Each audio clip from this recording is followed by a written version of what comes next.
Hey everyone. I hope your evening's going well. How's the audio and everything? I hope good. Yeah. I'm about 15 minutes late. I wasn't quite prepared. In fact, I had a ton of work as the last couple of weeks, so been running a little behind. But we'll get going. I hope you guys like today's title. I feel like I'm really becoming a professional YouTuber as I'm getting much more clickbait titles. I'm kind of proud of myself. Actually, my next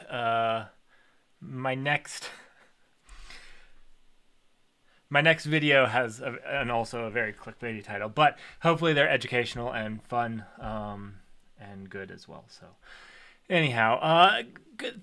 I'm glad, Nova. Thanks for letting me know the audio is good. I always worry a little bit. I actually always feel like I should be putting headphones on because I'm so used to remote work and talking with people that I'm like, oh, I won't be able to hear them. It's just like something I think. Anyways, it's weird. I know.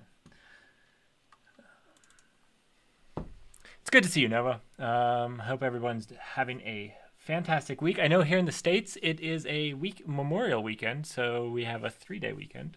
And I hope wherever you are in the world that it's a good weekend for you and a good week coming up. All right, let's jump into this. Let's start. Let's start with a very critical VMware bug. Now, I don't really make too big of a point because I figure that with these bugs, your provider, your VMware provider or whatnot, is going to let you know about such a critical bug, or else I would be tweeting. But there's other channels that are going to have you up to date. But I do like to inform you guys. So I know that, yes, hopefully. This one I found funny, though, and I wanted to bring up because it was interesting to me. If you look here, it is a 9.8 out of 10. And basically, if you have a server and it's exposed to the internet, it's vulnerable to a no credential attack. You don't have to have credentials or anything, and you can take over their systems with it. So I don't know what a 10 out of 10 is. If that's a 9.8, if it doesn't reach 10, I don't know what's going to take 10. Basically, maybe if you're vulnerable, even if you're air gapped, but I don't even know how that would be. Anyways, so yep. This is also to note about their data center. So this would only really be important to people with data centers or that manage data centers. So let's move on to something more fun. And here's the clickbait of today. So I found this really interesting. It's a good read, but basically there were about 50,000 IP addresses across multiple Kubernetes clusters that were compromised by these threat actors. So this is a really good read, and it's about a botnet that mines cryptocurrencies. So it's really important, just stressing security and things like that. Kubernetes doesn't solve everything. I love Kubernetes. I don't hate on it. The reason I bring these up is because I do like Kubernetes. It's important that we understand what problems it doesn't solve. And so, yes, don't mine cryptocurrency for the botnet because that's what they want to do. So anyways, I'll make sure to put this link down there. Good little read. It only takes about 5 or 10 minutes to read, and I'm a slow reader. All right, so this wasn't, one second, this goes out of the cloud. Let's jump into the cloud news. We'll talk about that later. We'll talk about some Microsoft stuff first, and this is some interesting stuff from Microsoft. So Microsoft is really pushing Arc again. I thought I had a second one. Oh yeah, here we go. Let me bring in the Microsoft stuff. Sorry, didn't group the tabs perfectly. All right, so Microsoft is really bringing in the Azure Arc, and Azure Arc is like some of the GCP Anthos, and Amazon is releasing one here soon called Eks Anywhere, but we're not talking about that yet. We're talking about Arc. Arc basically allows you to have the same experience of Azure, no matter what Kubernetes cluster you're running in. So you can have a GCP cluster with all the features of Azure if your team's accustomed to it.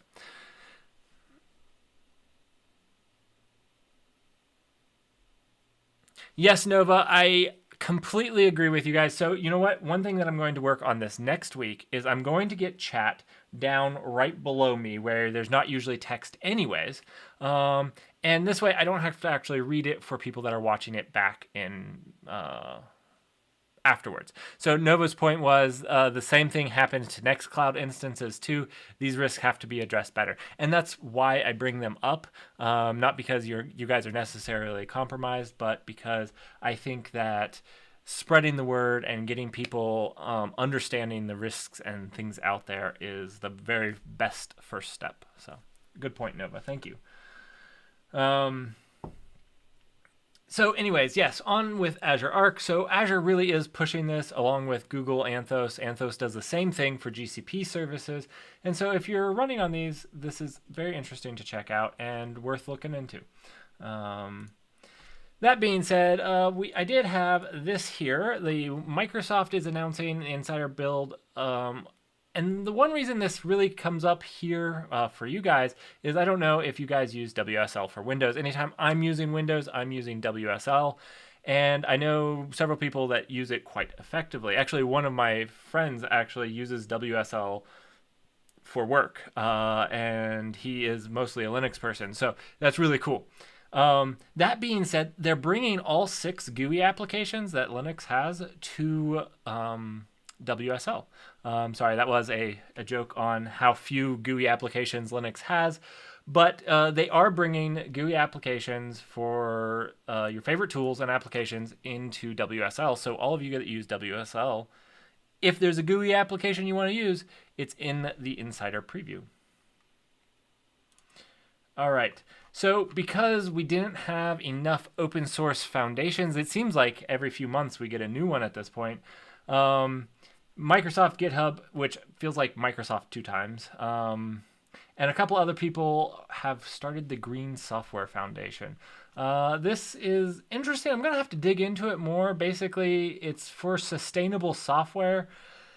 I'm not sure exactly what that means. So again, like I said, I'm going to have to look into it a little bit more as far as what it exactly means. I know that they talk about electricity demand, but that's more on hardware and stuff. So again, I'm going to be following it a little bit more to just understand exactly what they mean by the software, because it's an interesting concept and probably something that we need more of. So I will keep you guys up to date with that. Let's move on to Amazon.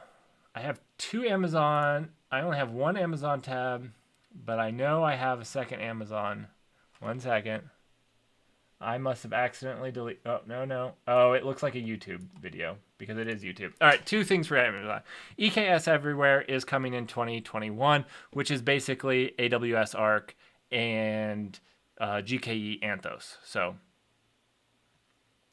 that is what those are. I thought I'd show it off.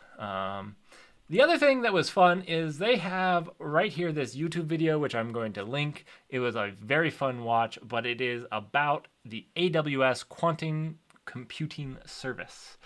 I really want to make a quantum computing video or video series. It's probably going to come out next year because I have to do a lot of work to make a video about something I'm learning about.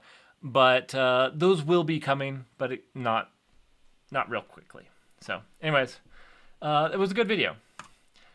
There was a couple things in GCP. I know they dumped about 1,000 things. I found a few more things I thought were really interesting and worth letting you guys know about. And that was a data stream as well as a dataplex. These are both data governance systems. And so they're a good thing to check out, especially if you run in Google Cloud and are heavy on data. So yeah, there they are. And then the very last one is from Oracle Cloud. Now, there was actually 2 things about Oracle Cloud. There are reports that Oracle's cloud team is ruled by fear. I believe those. I've never heard somebody that has worked at Oracle and actually enjoyed their job. The second thing, though, is really cool. despite Oracle being a horrible company, is that they're ARM processors. So they're actually now allowing you to use ARM infrastructure in the Oracle Cloud. And I actually tested the Oracle Cloud out like a month ago just with some free credits, and it wasn't as horrible as I was kind of expecting it to. So anyways, that's cool. I really think that ARM is one of those things that's going to help us consume less power in our data centers, as Apple has proven that we can bring a processor that competes with the AMD 64. And so, yeah, I think that in the future we can see a big shift to ARM and actually save a lot of power doing it. So I'm excited to watch that unravel. All right, GRPC, sorry. GRPC released something that I think is really cool. Now, this was at KubeCon, and like I said, would you guys be interested in, as long as KubeCon is still virtual, or I get to go to KubeCon, which is a probable likeliness, would you guys like me to do like a nightly stream during KubeCon with like the new, like the highest level points that I saw from that? I thought that would be cool, but anyways, at the Europe KubeCon that happened a couple weeks ago, there was one thing here that was announced that I thought was pretty cool and wanted to bring it up to you guys, is that the gRPC is going to allow you to do proxyless service mesh. So basically this gets rid of the sidecar that you would normally need for a service mesh for your microservice. And so this saves you overhead on a lot of things. First, resources of the sidecar, because they do take resources. Second, on just managing your entire infrastructure. Yeah, Nova, that's exactly what I was thinking through, is that there are a lot of talks, and not even, this is me weeks later sifting through some that I didn't even watch live. So me saying I would do that wouldn't even be that I would hit everything, because there's just so much in every single day. But yeah, I'd like to give it a shot maybe. So that's kind of what I'm planning for KubeCon US coming this fall. I'm going to try that, and we'll see how it works out. You guys can let me know how you like it. Anyhow, if you're making a gRPC microservice, this is really cool and could let you get rid of all your nasty sidecars for your service mesh. And so I think that's really cool. And yeah, the only problem with this is it only works for gRPC. And so yeah, if you're not using gRPC for your microservices, you're not in luck. But if you are, this is really cool. Waste seems to actually be the theme. Not all your IPs belong to us. But here is another thing that I thought was really cool from iFixit. Basically, in 2017, iFixit and Samsung said that they were going to let you upcycle, which is basically, instead of throwing away your phone that is still good and that is still great, but it's a year old and you want a new phone, basically we're going to have different uses for it. So, hey, you could plug your old phone into this flower pot and it will tell you the moisture or something stupid like that. But basically Samsung never really delivered on it until April of this year. And then even then it wasn't that great. And iFixit had really pushed it as something awesome, and they were kind of upset. And so they wanted people to know their side of things. Now, that being said, I think that this type of upcycling, I don't know if that's the term for it, is really the way we need to start going, and is one of the reasons I don't like the M1 Mac. I don't think I actually portrayed this very well in my video, but one of the things with the M1 Mac is it doesn't have any way of upgrading it or repairing it. Basically, when your hard drive dies, you buy a new Mac, and if you need to upgrade to more memory, you buy a new Mac. I actually think a modular design that allows us to replace and upgrade the things that are important to us is really important to keep from wasting as much material. So that being said, this is a good read, especially if you want iFixit, which I really like a lot of iFixit stances on things. So anyways. Yep. All right.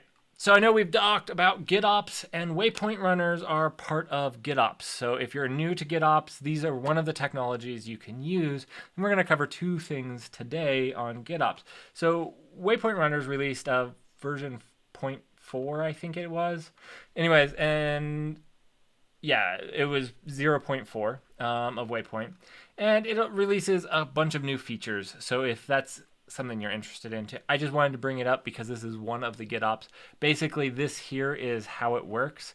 And so the Waypoint runner is going to pull for changes, and you can build, deploy, and release based off of your information in Git.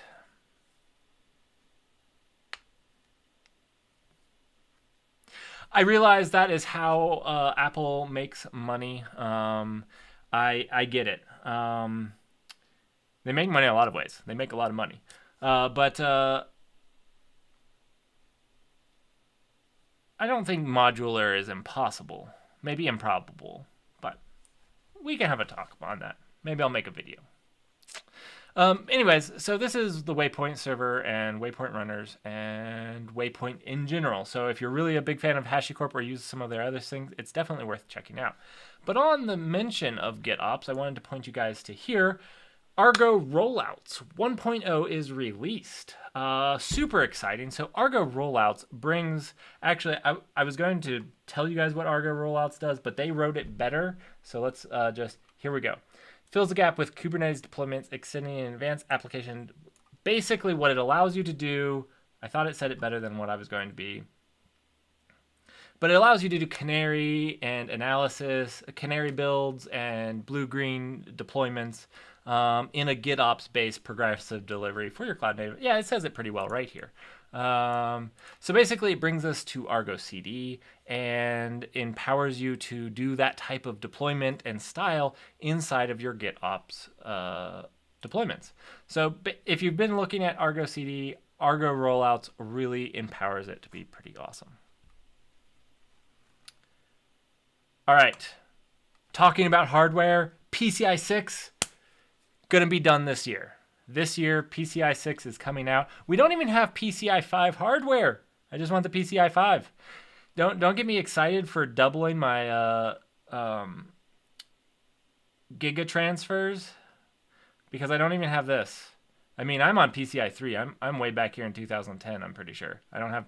Yeah. Anyways, I need to get PCI 5. That's coming this year. We're going to do a review of PCI 5. Hopefully, all that stuff gets released and I build a new PC.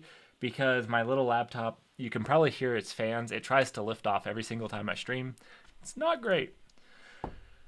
All right, a new open source project here, or more of an open standard for secure data sharing. This looks interesting because I wanted to build or I have machine learning data sets, and I would like to provide them in a way to people to use if they want to, because I do a lot of machine learning and I train and make some data sets. And so anyways, data sharing is something I'm always interested in because it's a difficult challenge to do. And so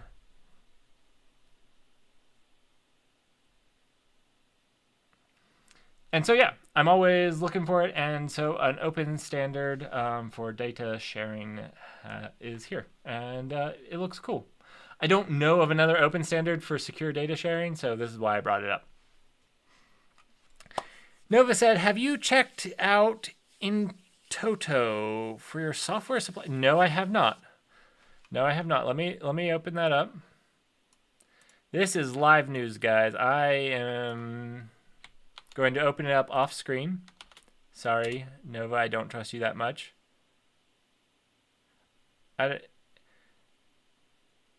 In-toto is as a whole. What's that? Oh, here. Nope. Sorry. There is a definition. In-toto is a definition. Okay. I can open this up in. Here we go. No, I have not, Nova, is the correct answer. I have secure the integrated software supply chain. This looks cool. I will check it out. Do they do a lot of open source? Not a complete requirement, but I do like to make it a small requirement. Not a requirement. What is their license? I don't like it when I have to click view. Oh, it's under the Apache. Ah, perfect. Cool. Cool. Apache and MIT are my approved licenses. Okay, this is cool. I will have to check it out. Thanks for posting it. And always feel free to tweet these at me or put them in the Discord or generally post them right now. Awesome. So In-toto is I don't know how to pronounce it. I'm probably destroying that. Is a framework to protect and supply chain integrity. Really cool. I'm going to check it out maybe this week, maybe next week. I'll put it on my list. All right.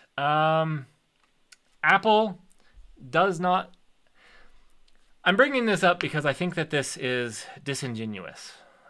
They said basically that Apple would be less secure if they allowed other people to have an app store.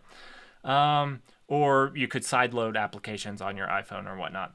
The problem with this is every other software OS allows you to and manages that. And another thing is, their M1 Mac allows me to sideload applications.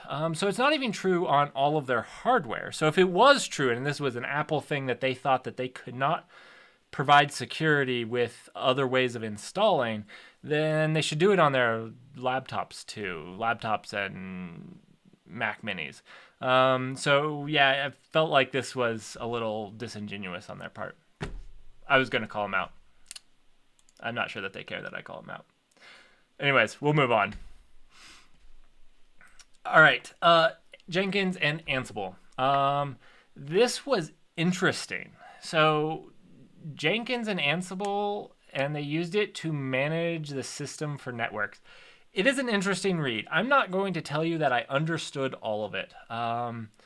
It is a lot and in depth and more Jenkins than I knew beforehand.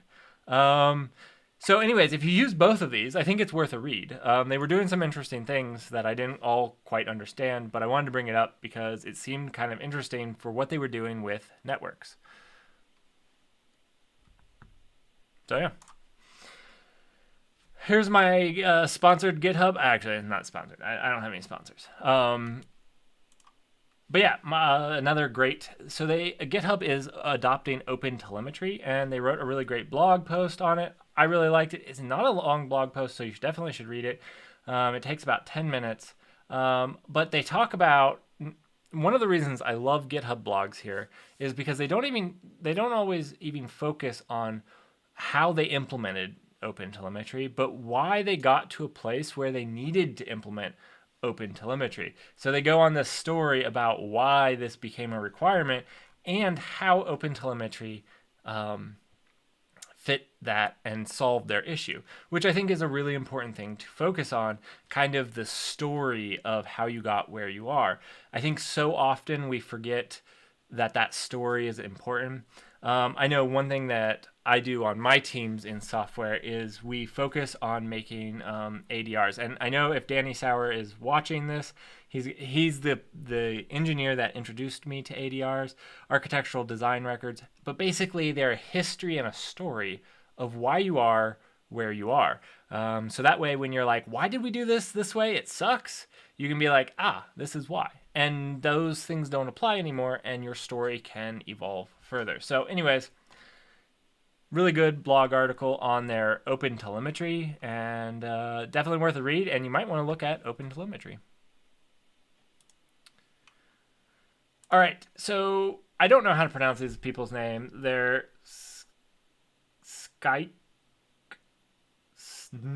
I can't pronounce skunk. I'm sorry, but this was a good article. Now, I haven't actually validated it. I haven't seen anything that said it was wrong either.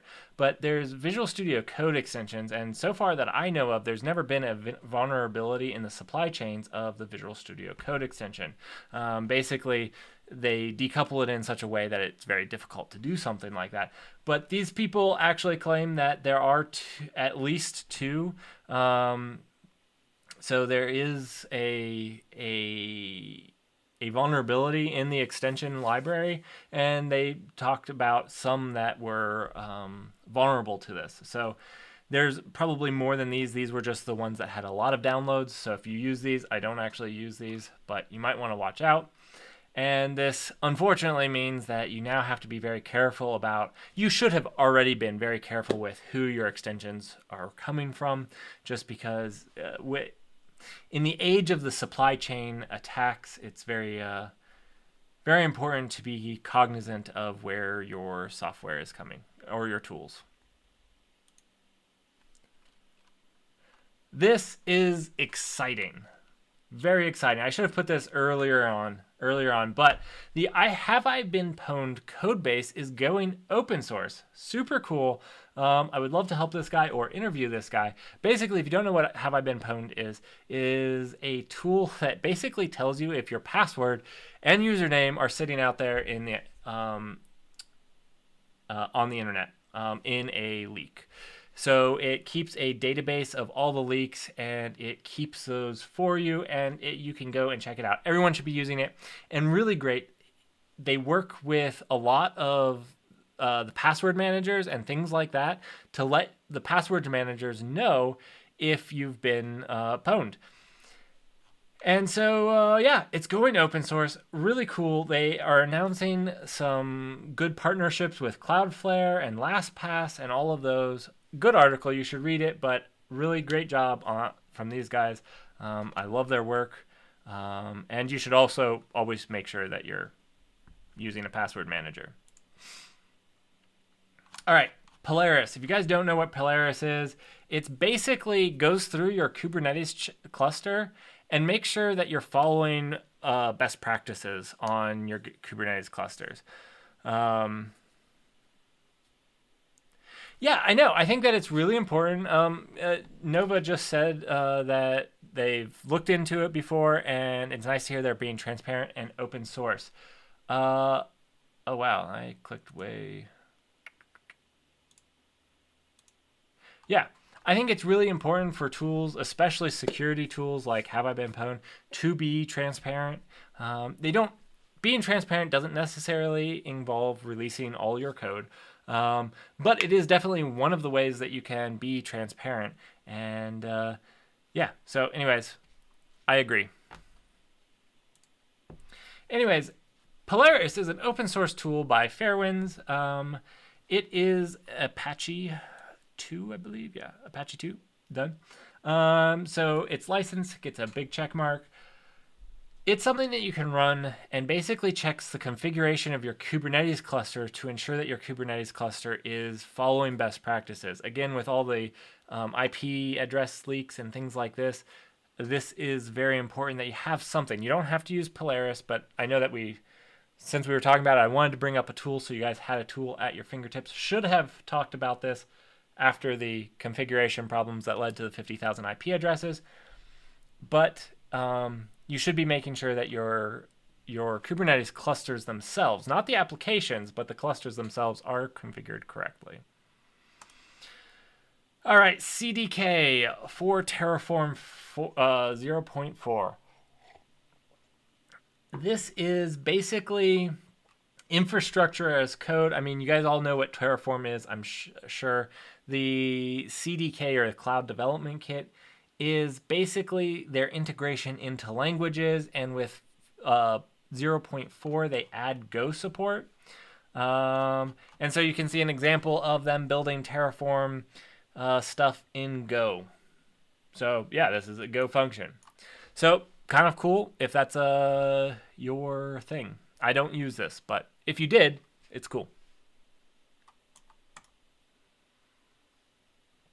All right, I have a video that's going to be coming out labeled "You're Doing Microservices Wrong," because I think a lot of people do microservices wrong because it's a keyword and they want to be cool.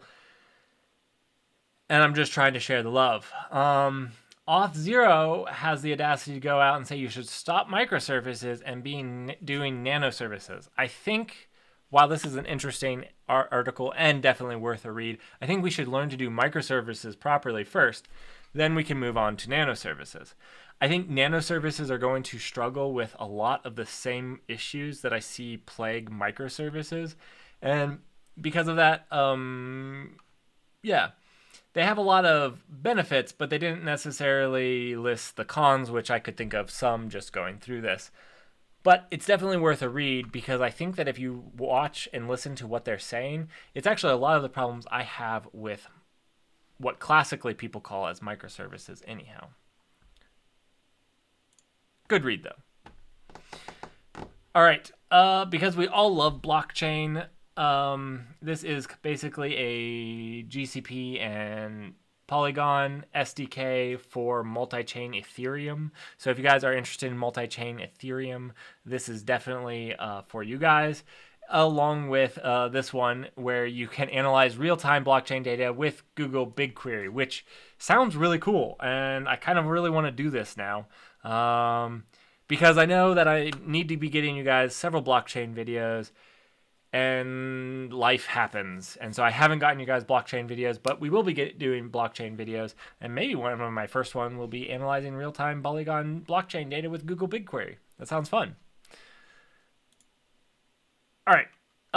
This was in here because I just wanted to shout out to anybody that's worked on Inkscape. I love open source projects because they have huge communities of developers that bring something awesome. Inkscape 1.1 is out, and I wanted to say kudos to those people. If you want to know, my thumbnail was made with Inkscape 1.1. So yeah, anyways, kudos to them. All right, and to wrap up this evening for you guys, here is a CLI game built with Rust, just for a little bit of fun.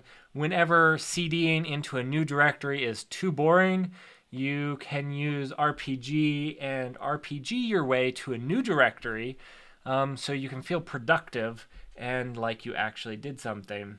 And it looked like it was fun. So it was fun. I actually used it a little bit. It was terribly fun. Written in Rust. I can't say it made me more productive, but definitely one of my more favorite CLI tools at this moment.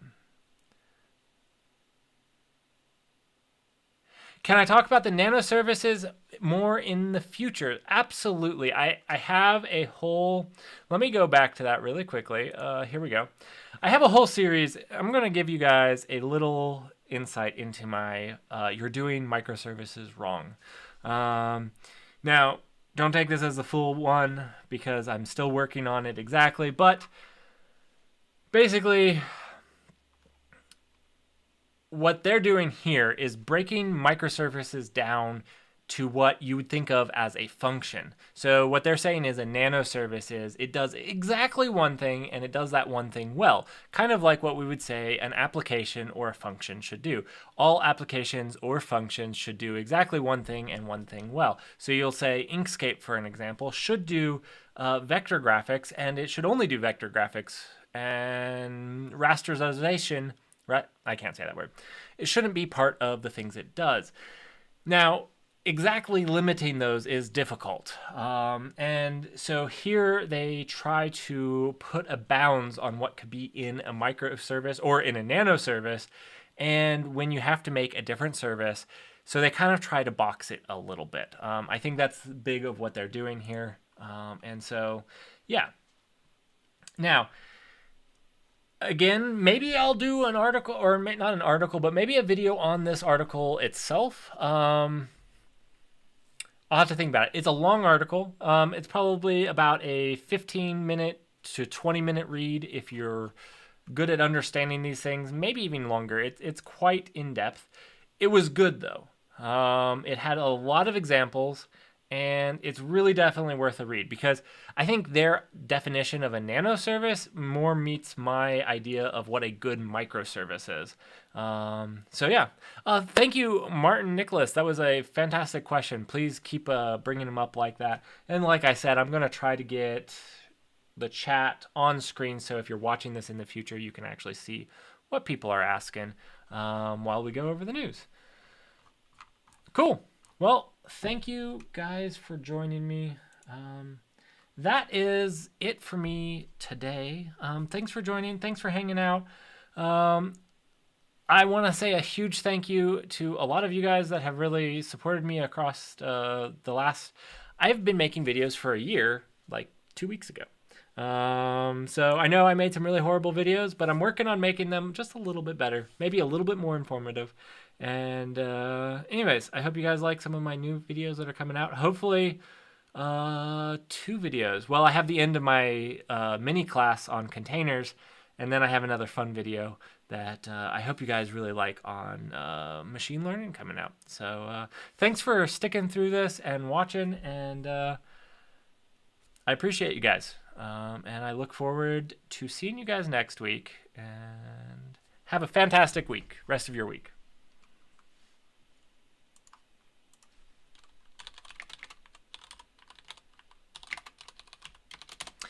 Also, remember, all the links will be in the description about 15 minutes after this video is done. So if you were interested in one of these things, I will have all those links down there for you in like 10 seconds.